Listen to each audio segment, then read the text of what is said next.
सवाल ने। मेरे सहयोगी गौरव शुक्ला जुड़ रहे ने न्यूज़ रूम तो सीधे मेरे नाल। गौरव, टैक्नीकल गल्लां बातां बड़ियां जरूरी ने, सियासी दावे वादे आपां बहुत सुनते रहने हैं, बड़े लीडर दावे करते हैं। अकाली दल के लीडर अज भी बड़े वड्डे वड्डे दावे कर रहे हैं कि नवीं इबारत लिखी गई, नवा इतिहास लिखा गया। जाहिर जी गल है, जिन्हां दी पार्टी दे विच एक नवीं डिवेलपमेंट हुंदी है वो ऑबवियसली बहुत ज़्यादा उत्साहित हुंदे ने और उन्हां नूं लगदा है कि एक नवे तरीके की इबारत लिखी जा रही है। पर एनालिसिस करने वाले इसनूं बहुत पक्षां तो देखते हैं।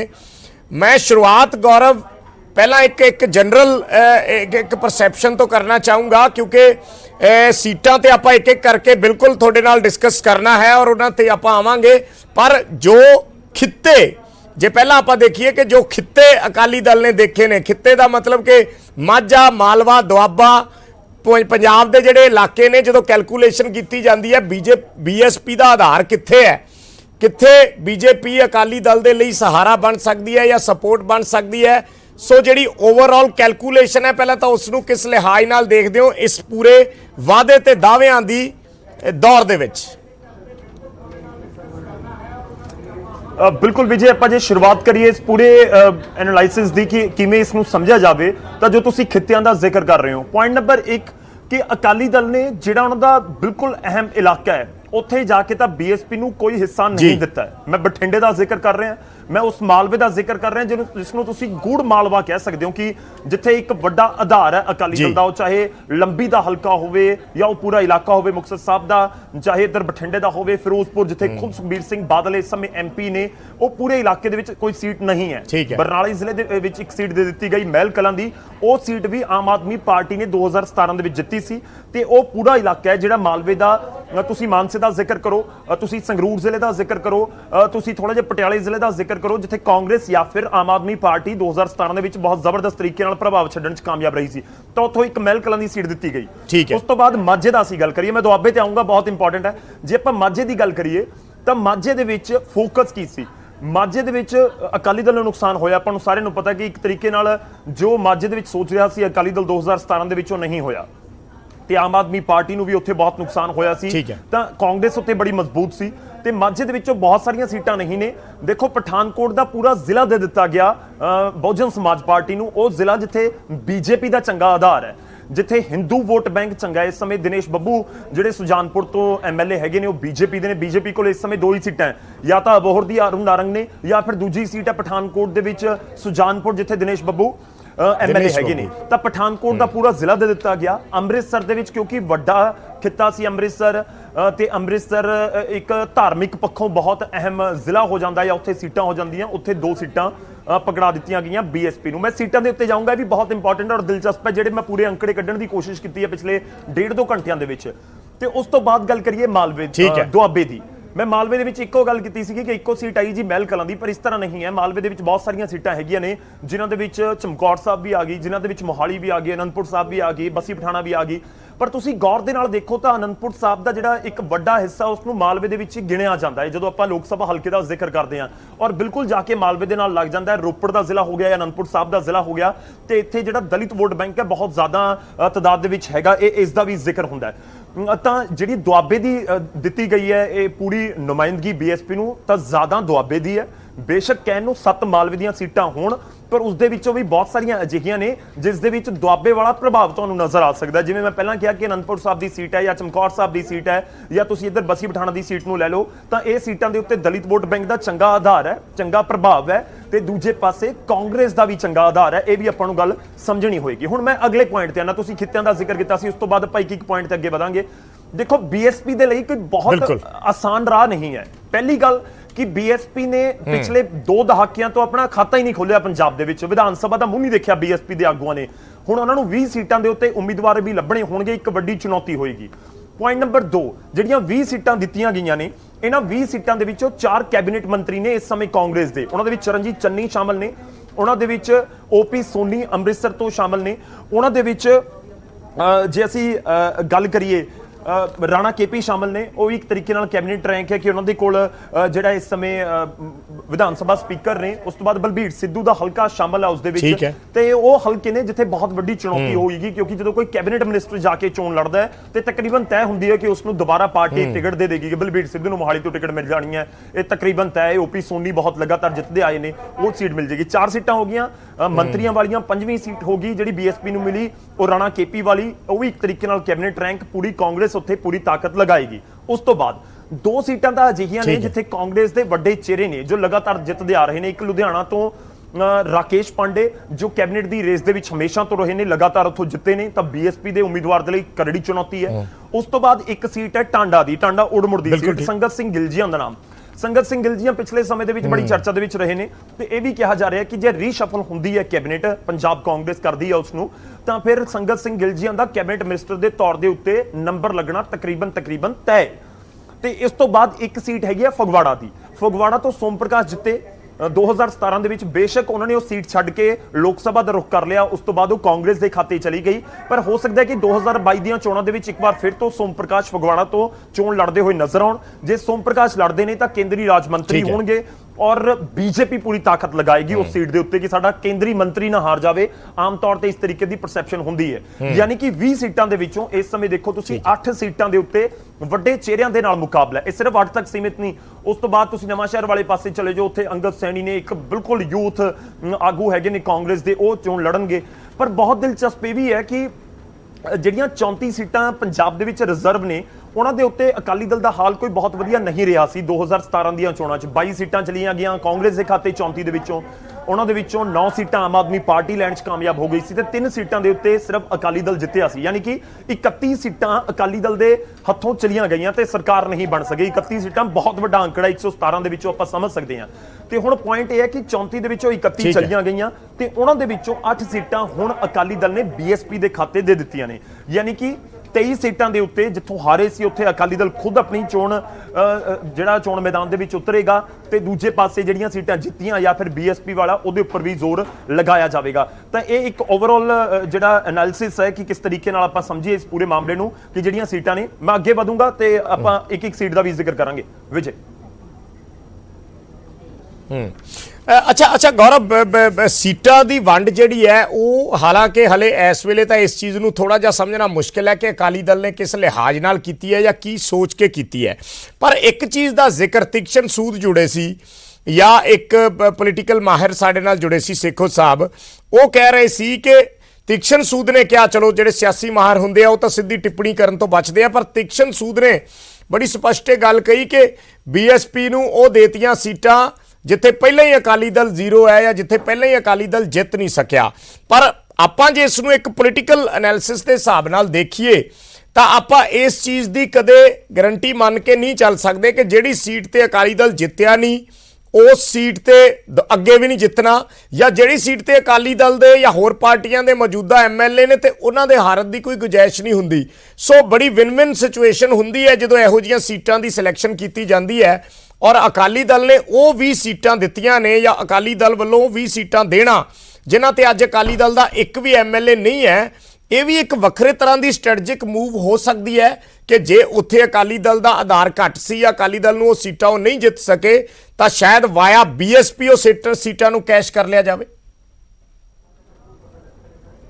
ਬਿਲਕੁਲ ਤੁਸੀਂ ਕਹਿ ਸਕਦੇ ਹੋ ਵਿਜੇ, ਕਿਉਂਕਿ ਇੱਕ ਚੀਜ਼ ਤਾਂ ਬੜੀ ਕਲੀਅਰ ਹੈ ਕਿ ਦੇਖੋ ਜਿਹੜੀਆਂ ਸੀਟਾਂ ਤੇ ਹਾਰ ਗਏ ਤਾਂ ਇਹਦਾ ਮਤਲਬ ਨਹੀਂ ਹੈ ਕਿ ਹਮੇਸ਼ਾ ਦੇ ਲਈ ਹਾਰ ਗਏ। ਔਰ ਖਾਸ ਇਹ ਵੀ ਹੈ ਕਿ ਬਹੁਤ ਸਾਰੀਆਂ ਸੀਟਾਂ ਜਿਹੜੀਆਂ ਮੈਂ ਨਾਮ ਲੈ ਕੇ ਵੀ ਦੱਸ ਸਕਦਾ ਕਿ ਅਜਿਹੀਆਂ ਸੀਟਾਂ ਹੈਗੀਆਂ ਨੇ ਜਿੱਥੇ ਅਕਾਲੀ ਦਲ ਦਾ ਪ੍ਰਭਾਵ ਚੰਗਾ ਰਿਹਾ ਹੈ। ਦੇਖੋ 2007 ਦੇ ਵਿੱਚ ਸੱਤਾ ਹਾਸਲ ਕੀਤੀ, 1997 ਵਿੱਚ ਸੱਤਾ ਹਾਸਲ ਕੀਤੀ, 2012 ਦੇ ਵਿੱਚ ਸੱਤਾ ਹਾਸਲ ਅਕਾਲੀ ਦਲ ਨੇ ਕੀਤੀ, ਤਾਂ ਇਹ ਤਾਂ ਨਹੀਂ ਹੋ ਸਕਦਾ ਕਿ ਇਹ ਸਾਰੀਆਂ 20 ਸੀਟਾਂ ਉਦੋਂ ਵੀ ਹਾਰੇ ਨੇ। ਬਹੁਤ ਸਾਰੀਆਂ ਸੀਟਾਂ ਜਿੱਤੇ ਵੀ ਨੇ, ਬਹੁਤ ਸਾਰੇ ਹਲਕੇ ਜਿਹੜੇ ਨਵੇਂ ਬਣੇ ਸੀ ਉਹਨਾਂ ਦੇ ਵਿੱਚ ਵੀ ਜ਼ਿਕਰ ਹੁੰਦਾ ਹੈ ਕਿ ਉੱਥੇ ਵੀ ਉਹਨਾਂ ਨੇ ਜਿੱਤ ਹਾਸਲ ਕੀਤੀ ਸੀ। ਪਰ ਦੇਖੋ ਇੱਕ ਚੀਜ਼ ਤਾਂ ਬੜੀ ਕਲੀਅਰ ਹੈ ਕਿ ਜਿੱਥੇ ਦਲਿਤ ਵੋਟ ਬੈਂਕ ਦਾ ਚੰਗਾ ਆਧਾਰ ਹੈ, ਇਹ ਵੀ ਜ਼ਰੂਰੀ ਨਹੀਂ ਹੁੰਦਾ ਕਿ ਕਿਸੇ ਸੀਟ ਦੇ ਉੱਤੇ ਜੇ ਉਹ ਰਿਜ਼ਰਵ ਹੈ ਤਾਂ ਹੀ ਉੱਥੇ ਦਲਿਤ ਵੋਟ ਬੈਂਕ ਦਾ ਚੰਗਾ ਆਧਾਰ ਹੈ। ਬਹੁਤ ਸਾਰੀਆਂ ਸੀਟਾਂ ਅਜਿਹੀਆਂ ਵੀ ਹੈਗੀਆਂ ਨੇ ਜਿੱਥੇ ਉਹ ਰਿਜ਼ਰਵ ਨਹੀਂ ਹੈ ਪਰ ਦਲਿਤ ਵੋਟ ਬੈਂਕ ਚੰਗਾ। ਆਪਾਂ ਦੁਆਬੇ ਦਾ ਹੀ ਜ਼ਿਕਰ ਕਰਦੇ ਹਾਂ, ਉੱਥੇ ਸਾਰੀਆਂ ਸੀਟਾਂ ਤਾਂ ਨਹੀਂ ਹੈ, ਪਰ ਹੁਸ਼ਿਆਰਪੁਰ ਦੀ ਸੀਟ ਅਜਿਹੀ ਹੈ ਜਿੱਥੇ ਬਹੁਤ ਸਾਰੀਆਂ ਸੀਟਾਂ ਦੇ ਉੱਤੇ ਦਲਿਤ ਵੋਟ ਬੈਂਕ ਬਹੁਤ ਚੰਗਾ ਆਧਾਰ ਰੱਖਦਾ। ਮੈਂ ਤੁਹਾਨੂੰ ਇੱਕ ਹੋਰ ਅੰਕੜਾ ਦਿੰਦਾ, ਬੜਾ ਦਿਲਚਸਪ ਹੈ, ਜਿਹੜਾ ਦਰਸ਼ਕਾਂ ਦੇ ਲਈ ਵੀ ਜਾਣਨਾ ਦਿਲਚਸਪ ਹੋਏਗਾ। ਮੈਂ 2019 ਦੀਆਂ 3 ਸੀਟਾਂ ਦੇ ਉੱਤੇ ਬੀਐਸਪੀ ਪੀਡੀਏ ਦੇ ਅੰਦਰ ਪੰਜਾਬ ਡੈਮੋਕ੍ਰੈਟਿਕ ਅਲਾਇੰਸ ਇੱਕ ਬਣਿਆ ਜਿਸ ਦੇ ਵਿੱਚ 3 ਸੀਟਾਂ ਤੇ ਬਹੁਜਨ ਸਮਾਜ ਪਾਰਟੀ ਨੇ ਚੋਣ ਲੜੀ। ਤੇ ਉਹ 3 ਦੀਆਂ 3 ਸੀਟਾਂ ਤਾਂ ਹਾਰ ਗਏ। ਇਨਫੈਕਟ ਪੀਡੀਏ ਸਾਰੀਆਂ ਸੀਟਾਂ ਦੇ ਉੱਤੇ ਹਾਰ ਗਿਆ, ਪਰ ਇੱਕ ਸੀਟ ਲੁਧਿਆਣਾ ਵਾਲੀ ਅਜਿਹੀ ਸੀ ਜਿੱਥੇ ਪੀਡੀਏ ਨੰਬਰ 2 ਦੇ ਉੱਤੇ ਰਿਹਾ, ਯਾਨੀ ਕਿ ਆਮ ਆਦਮੀ ਪਾਰਟੀ ਤੋਂ ਵੀ ਅੱਗੇ ਤੇ ਸ਼੍ਰੋਮਣੀ ਅਕਾਲੀ ਦਲ ਤੋਂ ਵੀ ਅੱਗੇ। ਸਿਮਰਜੀਤ ਸਿੰਘ ਬੈਂਸ ਦਾ ਆਪਣਾ ਆਧਾਰ ਲੁਧਿਆਣਾ ਦੇ ਵਿੱਚ ਹੋ ਸਕਦਾ ਹੈ, ਪਰ ਤੁਸੀਂ ਇਸ ਤੋਂ ਮੁਨਕਰ ਨਹੀਂ ਹੋ ਸਕਦੇ ਕਿ ਪੀਡੀਏ ਦਾ ਉਹਨਾਂ ਨੂੰ ਫਾਇਦਾ ਨਹੀਂ ਹੋਇਆ ਹੋਵੇਗਾ। ਨੰਬਰ 2 ਦੇ ਉੱਤੇ ਆਉਣਾ ਕੋਈ ਨਿੱਕੀ ਗੱਲ ਵੀ ਨਹੀਂ ਹੈ। ਲੋਕ ਸਭਾ ਦੇ ਇਲੈਕਸ਼ਨ ਜਿੱਥੇ 15-16 ਲੱਖ ਵੋਟ ਹੁੰਦੀ ਹੈ, ਇੱਕ ਬਹੁਤ ਵੱਡਾ ਹਲਕਾ ਹੁੰਦਾ ਹੈ। ਮੈਂ 3 ਸੀਟਾਂ ਦਾ ਜ਼ਿਕਰ ਕਰਦਾ ਜਿਹੜੀ ਬੀਐਸਪੀ ਨੇ ਜਿੱਤੀਆਂ ਨੇ, ਜਿੱਤੀਆਂ ਨਹੀਂ, ਮਾਫੀ ਚਾਹੂੰਗਾ, ਜਿਹਦੇ ਉੱਤੇ ਚੋਣ ਲੜੀ ਹੈ 2019 ਦੇ ਵਿੱਚ। ਇੱਕ ਜਲੰਧਰ ਦੀ ਸੀਟ ਸੀ, ਇੱਕ ਅਨੰਦਪੁਰ ਸਾਹਿਬ ਦੀ ਸੀਟ ਸੀ ਤੇ ਇੱਕ ਸੀਟ ਸੀ ਹੁਸ਼ਿਆਰਪੁਰ ਦੀ। ਹੁਸ਼ਿਆਰਪੁਰ ਦੀ ਸੀਟ ਸੋਮ ਪ੍ਰਕਾਸ਼ ਦੇ ਕੋਲ ਚਲੀ ਗਈ ਬੀਜੇਪੀ ਦੇ ਖਾਤੇ, ਜਦਕਿ ਅਨੰਦਪੁਰ ਸਾਹਿਬ ਵਾਲੀ ਤੇ ਜਲੰਧਰ ਵਾਲੀ ਸੀਟ ਜਿਹੜੀ ਹੈ ਕਾਂਗਰਸ ਦੇ ਖਾਤੇ ਚਲੀ ਗਈ। ਜਲੰਧਰ ਤੋਂ ਸੰਤੋਖ ਚੌਧਰੀ ਜਿੱਤ ਗਏ, ਅਨੰਦਪੁਰ ਸਾਹਿਬ ਤੋਂ ਮਨੀਸ਼ ਤਿਵਾੜੀ ਜਿੱਤ ਗਏ। ਪਰ ਇੱਥੇ ਦਿਲਚਸਪ ਅੰਕੜੇ ਨੇ, 2019 ਦੇ ਵਿੱਚ ਜਿਹੜੀ ਜਲੰਧਰ ਦੀ ਸੀਟ ਸੀਗੀ ਉੱਥੇ 20% ਵੋਟ ਹਾਸਲ ਹੋਈ ਹੈ। ਜਲੰਧਰ ਦੀ ਸੀਟ ਤੇ 20% ਵੋਟ ਬਹੁਜਨ ਸਮਾਜ ਪਾਰਟੀ ਦੇ ਬਲਵਿੰਦਰ ਕੁਮਾਰ ਨੂੰ। ਵੋਟਾਂ ਦੀ ਗਿਣਤੀ ਵੀ ਮੈਂ ਤੁਹਾਨੂੰ ਦੱਸ ਦਿੰਦਾ, 2 ਲੱਖ ਤੋਂ ਜ਼ਿਆਦਾ ਵੋਟ ਸੀ, 2,04,783 ਵੋਟਾਂ ਉਹਨਾਂ ਨੂੰ ਪਈਆਂ ਨੇ। 20% ਵੋਟ ਬੈਂਕ ਬਹੁਤ ਵੱਡਾ ਹੁੰਦਾ ਹੈ। ਇਹ ਆਪਾਂ ਸਮਝ ਸਕਦੇ ਹਾਂ ਕਿ ਇਹ ਜੇਕਰ ਪੀਡੀਏ ਕਰਕੇ ਬਣ ਗਿਆ ਜਾਂ ਬੀਐਸਪੀ ਕਰਕੇ ਬਣ ਗਿਆ ਇੱਕ ਵੱਖਰੀ ਗੱਲ ਹੈ, ਪਰ ਵੱਡੀ ਤਾਦਾਦ ਹੈਗੀ ਹੈ। ਉਸ ਤੋਂ ਬਾਅਦ ਜੇ ਅਨੰਦਪੁਰ ਸਾਹਿਬ ਦੀ ਸੀਟ ਦਾ ਮੈਂ ਜ਼ਿਕਰ ਕਰਾਂ ਤਾਂ 13.5% ਵੋਟ ਹਾਸਲ ਹੋਈ ਹੈ 2019 ਦੇ ਵਿੱਚ। 1,46,000 ਤੋਂ ਜ਼ਿਆਦਾ ਵੋਟ ਪਈ, 1,28,000 ਵੋਟ ਪਈ ਜਿਹੜੀ ਹੁਸ਼ਿਆਰਪੁਰ ਦੀ ਸੀਟ ਹੈ, ਕਰੀਬ 13%। ਮੈਂ ਇੱਥੇ ਇਹ ਵੀ ਗੌਰ ਕਰਨ ਵਾਲੀ ਗੱਲ ਹੈ ਕਿ ਇਹ ਨਹੀਂ ਕਿ 2019 ਦੇ ਇਲੈਕਸ਼ਨ 'ਚ ਪੀਡੀਏ ਬਣ ਗਿਆ, ਸਾਰੇ ਇਕੱਠੇ ਹੋ ਗਏ ਤਾਂ ਵੋਟਾਂ ਮਿਲ ਗਈਆਂ।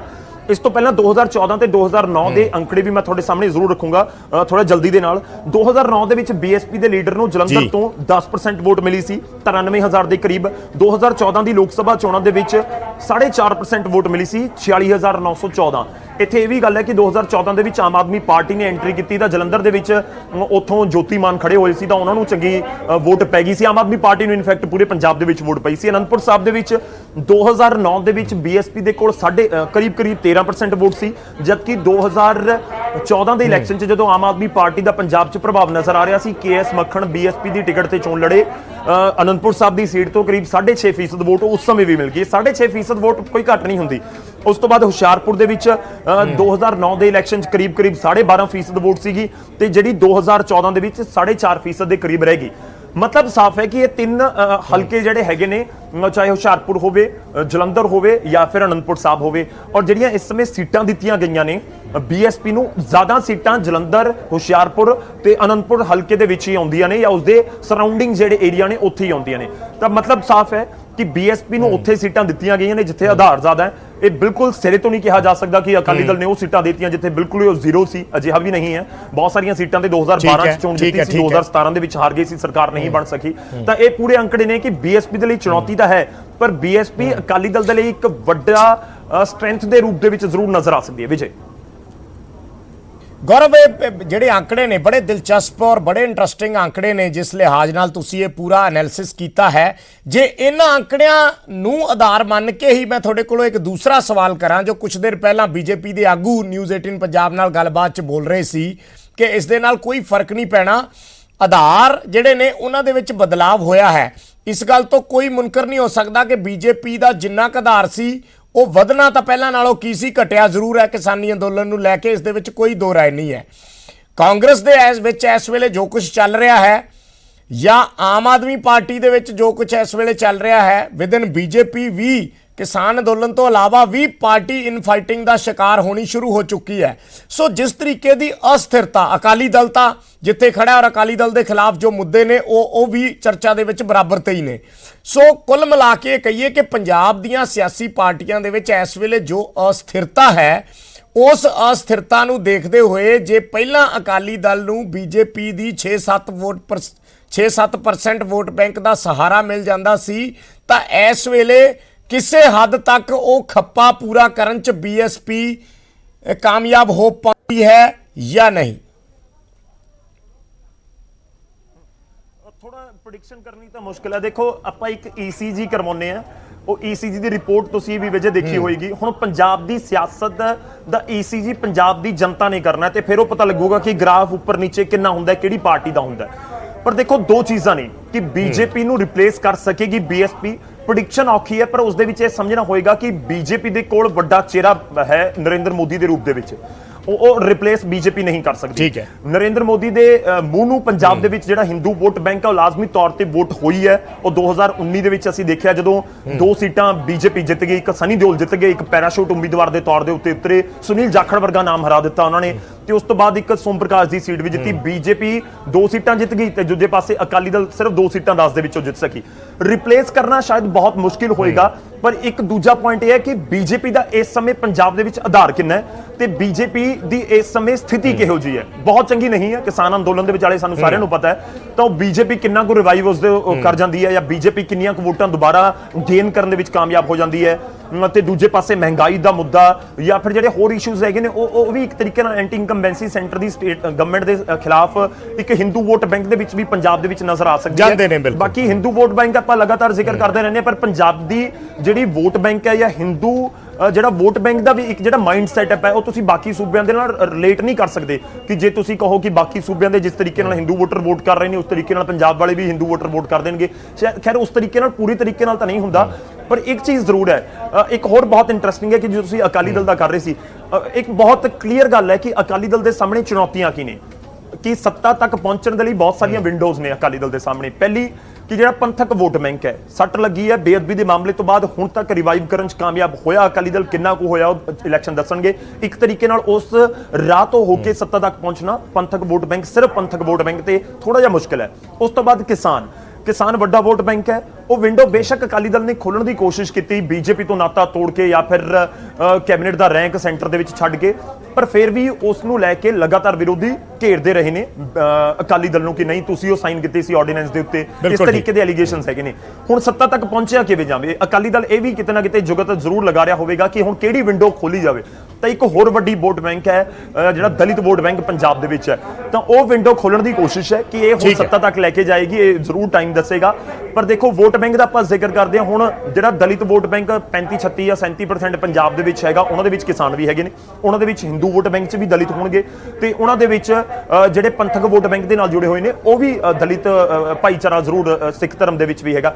ਤਾਂ ਇਹ ਸਾਰੇ ਇੱਕ ਤਰੀਕੇ ਨਾਲ ਅਕਾਲੀ ਦਲ ਨੇ ਸਾਧਣ ਦੀ ਕੋਸ਼ਿਸ਼ ਕੀਤੀ ਹੈ, ਤੇ ਬੀਜੇਪੀ ਨੂੰ ਰਿਪਲੇਸ ਕਰਕੇ ਬੀਐਸਪੀ ਆ ਸਕੇਗੀ ਜਾਂ ਨਹੀਂ, ਪਰ ਇੱਕ ਗੱਲ ਕਲੀਅਰ ਨਜ਼ਰ ਆਉਂਦੀ ਹੈ ਕਿ ਦੁਆਬੇ ਵਾਲੇ ਪਾਸੇ ਅਕਾਲੀ ਦਲ ਨੂੰ ਬੀਐਸਪੀ ਨੂੰ ਦੋਵਾਂ ਨੂੰ ਚੰਗਾ ਫਾਇਦਾ ਜ਼ਰੂਰ ਇਸ ਗੱਠਜੋੜ ਦਾ ਹੋ ਸਕਦਾ ਹੈ। ਵਿਜੇ ਠੀਕ ਹੈ, ਬਹੁਤ ਬਹੁਤ ਧੰਨਵਾਦ ਗੌਰਵ ਇਸ ਪੂਰੇ ਐਨਾਲਿਸਿਸ ਦੇ ਲਈ। ਬੜੇ ਦਿਲਚਸਪ ਆંકੜੇ ਤੁਸੀਂ ਸਾਹਮਣੇ ਰੱਖੇ ਨੇ। ਬਾਕੀ ਜਿਹੜਾ ਹੈ ਦਰਸ਼ਕਾਂ ਨੇ ਡਿਸਾਈਡ ਕਰਨਾ ਹੁੰਦਾ, ਸਾਡਾ ਕੰਮ ਹੁੰਦਾ ਉਸ ਚੀਜ਼ ਨੂੰ ਐਨਾਲਾਈਜ਼ ਕਰਨਾ ਔਰ ਕੋਸ਼ਿਸ਼ ਕਰਨਾ ਕਿ ਆંકੜਿਆਂ ਦੇ ਲਿਹਾਜ਼ ਨਾਲ ਉਸ ਚੀਜ਼ ਨੂੰ ਸਾਹਮਣੇ ਰੱਖ ਸਕੀਏ।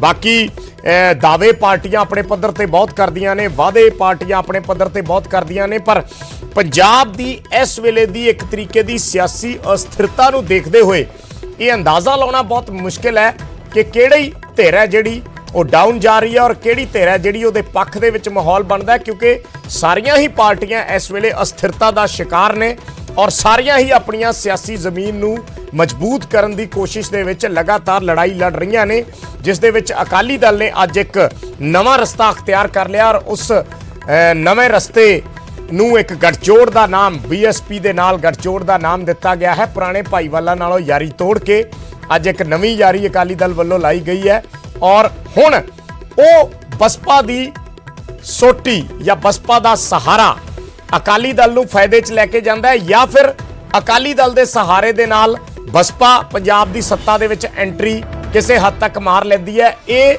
ਕਿਆਸ ਰਾਈਆਂ ਜਾਂ ਇਹ ਚਰਚਾਵਾਂ ਹਲੇ ਕਈ ਮਹੀਨੇ ਹੋਰ ਚੱਲਣਗੀਆਂ।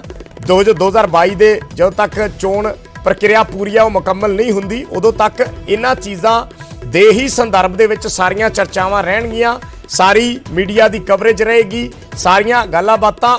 ਕਿਸਾਨ ਅੰਦੋਲਨ ਜਿਹੜਾ ਹੈ ਉਹ ਇੱਕ ਪੈਰਲਲ ਬਹੁਤ ਵੱਡਾ ਫੈਕਟਰ ਹੈ ਜਿਹੜਾ ਇਸ ਵੇਲੇ ਲਗਾਤਾਰ ਜਾਰੀ ਹੈ। ਉਸ ਦੇ ਸੰਦਰਭ ਦੇ ਵਿੱਚ ਸਿਆਸੀ ਪਾਰਟੀਆਂ ਕਿਸ ਤਰੀਕੇ ਨਾਲ ਆਪਣੀ ਭੂਮਿਕਾ ਨੂੰ ਲੈ ਕੇ ਅੱਗੇ ਵਧਣਗੀਆਂ, ਇਹ ਬੜੇ ਸਾਰੇ ਸਵਾਲ ਪੰਜਾਬ ਦੀ ਸੱਤਾ ਦੇ ਵਿੱਚ, ਪੰਜਾਬ ਦੀ ਸਿਆਸੀ ਫਿਜ਼ਾ ਦੇ ਵਿੱਚ ਨੇ, ਜਿਨ੍ਹਾਂ ਦੇ ਜਵਾਬ ਆਉਣ ਵਾਲੇ ਦਿਨਾਂ ਦੇ ਵਿੱਚ ਤਲਾਸ਼ਣ ਦੀ ਕੋਸ਼ਿਸ਼ ਅਸੀਂ ਕਰਦੇ ਰਵਾਂਗੇ। ਇੱਕ ਬਹੁਤ ਛੋਟਾ ਜਿਹਾ ਕਮਰਸ਼ੀਅਲ ਬ੍ਰੇਕ ਲੈਣਾ ਹੈ, ਬਹੁਤ ਜਲਦ ਵਾਪਸ ਆਉਣੇ ਹੈ।